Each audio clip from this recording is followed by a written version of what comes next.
Hello guys, कैसे हो आप सभी। आशा करता हूँ आप सभी स्वस्थ होंगे, मस्त होंगे और अपने ITI मेन एग्ज़ाम 2026 की तैयारी को कर रहे होंगे। तो गाइज लेकर आए हैं आज हम इलेक्ट्रीशियन ट्रेड थ्योरी का सेकेंड ईयर के कुछ क्वेश्चन जो अपने ITI मेन एग्ज़ाम में आने वाले हैं। तो बात करते हैं, वीडियो को एंड तक ज़रूर बने रहे। बात करते हैं फर्स्ट क्वेश्चन की तरफ। डीसी जनरेटर में इंसुलेशन प्रतिरोध को बेहतर बनाने के लिए डीसी जनरेटर में इंसुलेशन को प्रतिरोध को बेहतर बनाने के लिए किस विधि का उपयोग किया जाता है। तो इसके अंदर जो फर्स्ट ऑप्शन है, ब्रश को बार बार बदलना, मशीन को निष्क्रिय रखना, मशीन को अधिक लोड के साथ चलाना और मशीन में गर्म हवा डालना। तो इसका राइट आंसर होने वाला है मशीन को गर्म हवा में डालना, ये फोर्थ ऑप्शन। बात करते हैं क्वेश्चन नंबर सेकंड। स्व उत्तेजित डीसी जनरेटर में अवशिष्ट चुंबकत्व की क्या आवश्यकता होती है। स्व उत्तेजित डीसी जनरेटर है, उसमें चुंबकत्व की क्या आवश्यकता होती है, बताओ। देखिए, वोल्टेज का निर्माण, फर्स्ट इसका ऑप्शन नंबर फर्स्ट है, वोल्टेज का निर्माण, फील्ड करंट को कम करे या आर्मेचर करंट को कम करे या निरंतर आउटपुट वोल्टेज बनाए रखे। बताओ, देखिए बताओ, निरंतर आउटपुट वोल्टेज बनाए रखे या फील्ड करंट को कम करे या आर्मेचर करंट को कम करे या वोल्टेज का निर्माण करे। तो इसमें अवशिष्ट चुंबकत्व की आवश्यकता होती है वोल्टेज में। तो मतलब फर्स्ट इसका राइट आंसर होने वाला है। क्वेश्चन नंबर थर्ड की तरफ। डीसी जनरेटर में वे कौन से दो बिंदु है जो ब्रश संपर्क प्रतिरोध को मापते हैं। बताओ, देखिए वो कौन से दो बिंदु है जो ब्रश प्रतिरोध को मापते हैं। विपरीत ब्रश के बीच, मतलब विपरीत ब्रश के बीच मापा जाता है, ब्रश और ब्रश होल्डर के बीच मापा जाता है, ब्रश और कम्यूटेटर के बीच मापा जाता है या ब्रश और आर्मेचर के बीच मापा जाता है। तो हमेशा ब्रश और कम्यूटेटर के बीच ही मापा जाता है।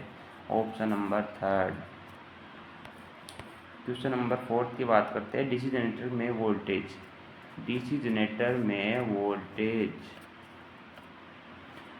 निर्माण में विफल होने का क्या कारण है। डीसी जनरेटर में वोल्टेज निर्माण में विफल होने का कारण बताना है। क्षेत्र प्रतिरोध क्रांतिक प्रतिरोध से नीचे, आर्मेचर प्रतिरोध कम है, क्षेत्र प्रतिरोध क्रांतिक प्रतिरोध से ऊपर है। क्वेश्चन ये मतलब ऑप्शन नंबर है फोर्थ, प्राइम मूवर रेटेड गति से ऊपर चल रहा है। बताओ, देखिए ये प्राइम मूवर रेटेड गति से ऊपर चल रहा है। तो इसका राइट आंसर होने वाला है क्षेत्र क्रांतिक प्रतिरोध से ऊपर है। ऑप्शन नंबर थर्ड ये। क्वेश्चन नंबर फिफ्थ की बात करते हैं। जनरेटर का नाम क्या है। जनरेटर का नाम बताने हैं, उसमें कुछ कंडीशन दी हुई, उसकी तरफ को देखते हुए यदि उसका क्षेत्र आर्मेचर के समानांतर में जुड़ा हुआ है, वह जनरेटर का नाम बताना है जिसका क्षेत्र आर्मेचर के समानांतर में जुड़ा हुआ है। तो बताओ, देखिए वो क्या कहलाएगा, शंट जनरेटर कहलाएगा, श्रेणी कहलाएगा, लॉन्ग शंट कंपाउंड या अलग से उत्तेजित।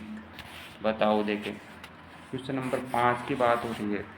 अब समानांतर में जुड़ा हुआ है तो वह कहलाएगा शंट जनरेटर। क्वेश्चन नंबर 6 की बात करते हैं। यदि लोड बढ़ता है तो डीसी शंट जनरेटर का टर्मिनल वोल्टेज क्यों कम हो जाता है। यदि लोड बढ़ता है तो डीसी शंट जनरेटर का टर्मिनल वोल्टेज क्यों कम हो जाता है। बताओ, देखिए यदि लोड बढ़ेगा तो डीसी जनरेटर के टर्मिनल का वोल्टेज कम क्यों हो जाता है। बताओ, देखिए आर्मेचर प्रतिरोध प्रभाव के कारण, आर्मेचर प्रतिरोध में कमी के कारण, ब्रश वोल्टेज ड्रॉप के कमी के कारण या शंट फील्ड इंडक्शन में वृद्धि के कारण। बताओ।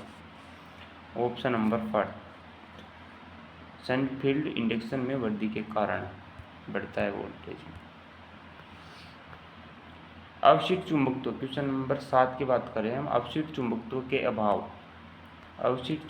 के अभाव में किस प्रकार के डीसी जनरेटर काम करता है। शंट जनरेटर, श्रेणी, यौगिक या अलग से उत्तेजित। बताओ, देखिए अलग से उत्तेजित आएगा क्या इसके अंदर।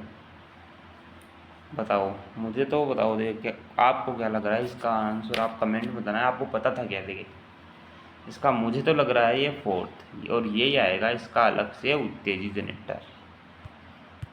क्वेश्चन नंबर 8, ये एक सर्किट दिया हुआ डायग्राम, जैसा कि सर्किट में दिखाया है जनरेटर का नाम। इस सर्किट को आराम से देखो, देख लो। देखिए क्या दिख रहा है इसमें, बताओ। देखिए आर्मेचर दर्शाया हुआ है, वोल्टेज दर्शाया हुआ है, बताओ बताओ।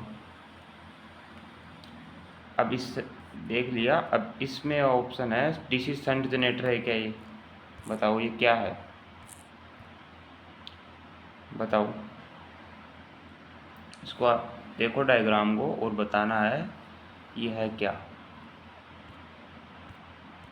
ऑप्शन नंबर फर्स्ट है DC generator, DC compound generator, DC श्रृंखला जनरेटर या अलग से उत्तेजित जनरेटर, बताओ। डीसी शंट जनरेटर, इसका राइट आंसर होने वाला है DC shunt generator, first option.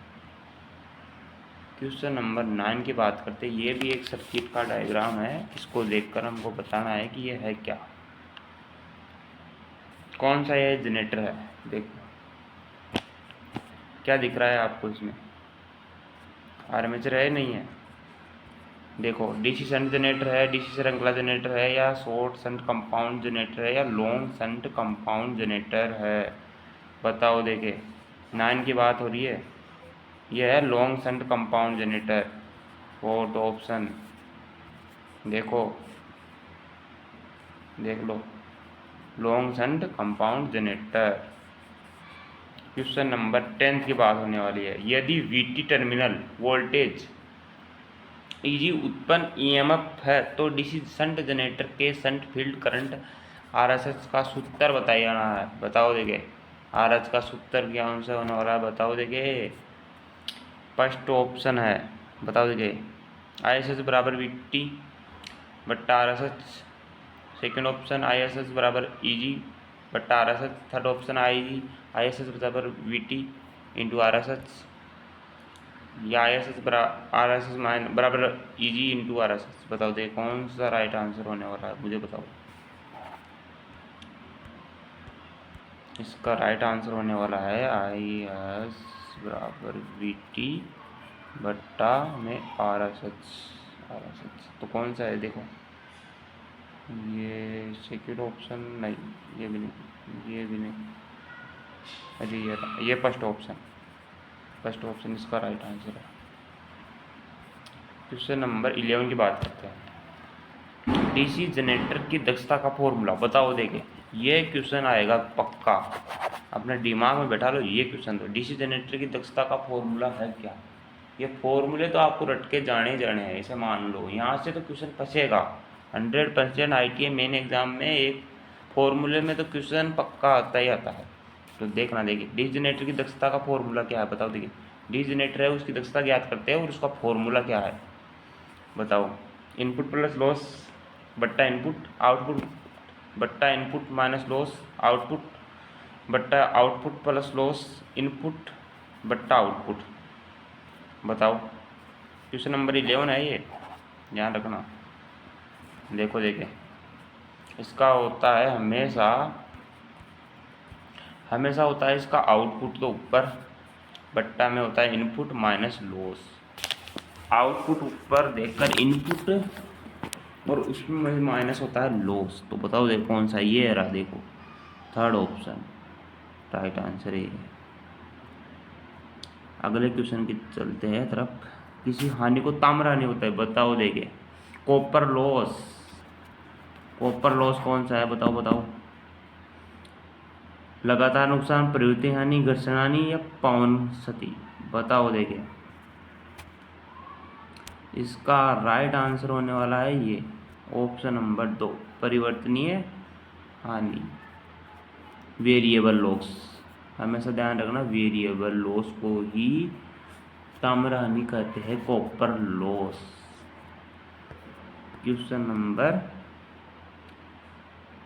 अगले क्वेश्चन नंबर की बात करते हैं 3। डीसी जनरेटर की अधिकतम दक्षता के लिए क्या शर्त है, बताओ। देखिए डीसी जनरेटर की अधिकतम दक्षता के लिए क्या शर्त है, किस शर्त पर वो कार्य करता है, ये बताना है इसमें। क्वेश्चन नंबर 13 की बात हो रही है। पहला ऑप्शन है इसके अंदर एडी धारा हानि हिस्टेरिस हानि के बराबर है। परिवर्तनीय हानियाँ निरंतर हानियों से कम होती है, परिवर्तनीय हानियाँ निरंतर हानियों से अधिक होती है, या परिवर्तनीय हानियाँ निरंतर हानियों के बराबर होती है।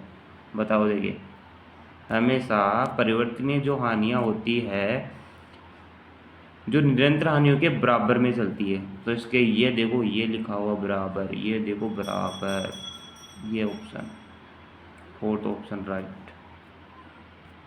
अगले क्वेश्चन की तरफ प्रतीक है, ऐसा प्रतीक दिख रहा है ना आपको, ये देखो। तो फर्स्ट ऑप्शन में क्या है, डीसी दो तार स्थायी चुंबकीय जनरेटर, डीसी तार श्रृंखला जनरेटर, डीसी दो तार इलेक्ट्रोचुंबकीय जनरेटर, डीसी दो तार कंपाउंड जनरेटर। बताओ देखो कौन सा जनरेटर है ये, कौन सा जनरेटर है ये, बताओ देखिए। इसका राइट आंसर होने वाला है डीसी दो तार स्थायी चुंबकीय जनरेटर, ऑप्शन नंबर फर्स्ट इसका ये आंसर होने वाला है। अगले क्वेश्चन की तरफ चलते हैं। डीसी मोटर के बैक ईएमएफ की गणना करने का सूत्र क्या है। बताओ देखिए, डीसी मोटर है उसमें बैक ईएमएफ है, उसकी गणना करने का सूत्र क्या है। डीसी जनरेटर में बैक ईएमएफ यहाँ से क्वेश्चन भी आता है भैया, यहाँ से क्वेश्चन फंसेगा ऑलरेडी। बता देखिए, ये तो आपको याद होना चाहिए हमेशा। इसका जो फॉर्मूला होता है वीवी बराबर minus I A R A और वोल्ट्स। बता देखिए कौन सा है, ये फर्स्ट ऑप्शन तो है ही नहीं, दिमाग से निकाल दो इसको। तो ई बराबर ये इंटू है भैया, मैंने बराबर के लिए बोला है। ये थर्ड ऑप्शन आ गया, ये देखो ये थर्ड ऑप्शन दिख रहा है ना, ये आपको बराबर, तो ये होने वाला है ये माइनस आई ए, मतलब दोनों बराबर हो गए, माइनस हो गए ना ये। अगले क्वेश्चन की बात करते हैं। शॉर्ट और ओपन सर्किट के लिए आर्मेचर वाइंडिंग का परीक्षण करने के लिए किस उपकरण का। शॉर्ट और ओपन सर्किट मतलब शॉर्ट और ओपन सर्किट में आर्मेचर वाइंडिंग का परीक्षण करना है, तो उसके लिए उपकरण पूछा है कि किस उपकरण का हम उपयोग करते हैं। बताओ देखिए, टॉर्क परीक्षण, सीरीज टेस्ट लैंप, बाहरी ग्राउलर या मेगर। इसका राइट आंसर होने वाला है एक्सटर्नल ग्राउलर, मतलब बाहरी ग्राउलर। ये देखो ऑप्शन नंबर थर्ड, ये इसका राइट आंसर होने वाला है। इस उपकरण से हम शॉर्ट और ओपन सर्किट लिए आर्मेचर वाइंडिंग का परीक्षण करने में इस उपकरण का उपयोग किया जाता है। अगले क्वेश्चन की तरफ चलते हैं।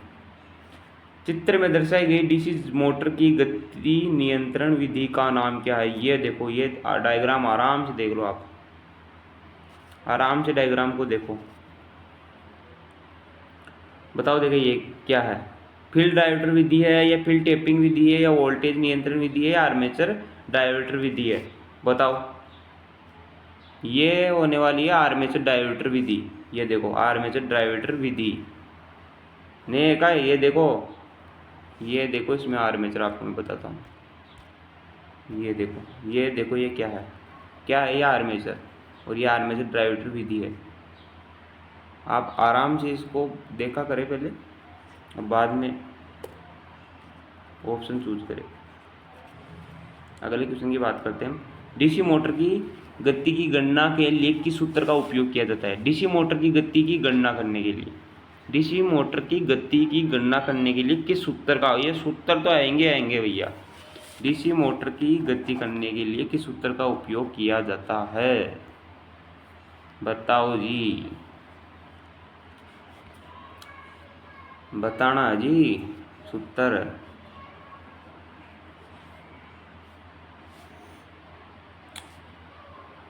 इसका होगा ऑप्शन नंबर फर्स्ट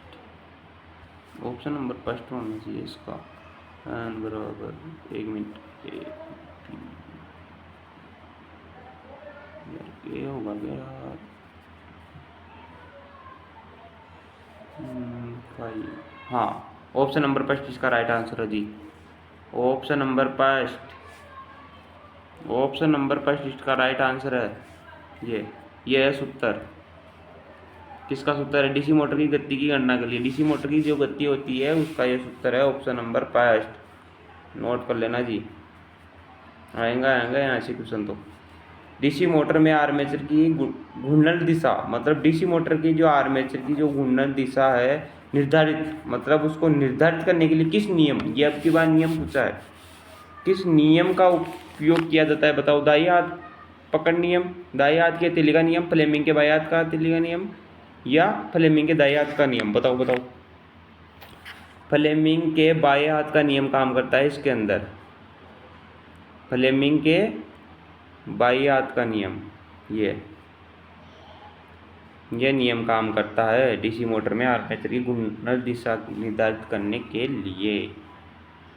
20 क्वेश्चन की बात करते हैं। चित्र में दिखाए अनुसार डीसी मोटर का नाम क्या है। ये डायग्राम आप आराम से देखो, देखे समझो, फिर इसको क्या बोलना चाह रहा है ये आर्मेचर दिख रहा है ना आपको इसमें, एक मिनट कहाँ गया रे,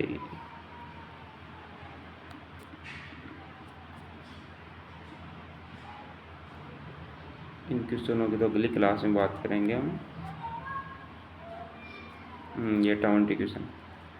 चित्र में दिखाए अनुसार डीसी मोटर का नाम क्या है बताओ। देखिए आर्मेचर दिख रहा है आपको इसमें, तो ये डीसी शंट मोटर है, डीसी श्रेणी है, डीसी अवलोकन है, योगी मोटर है, ये डीसी संचयी योगी मोटर है। बताओ, देखिए बताओ, आराम से देख लो, क्या समझे आप। यह है DC shunt motor, option number first है डीसी शंट मोटर। तो आशा करता हूँ दोस्तों ये वीडियो आपको बहुत पसंद आई होगी।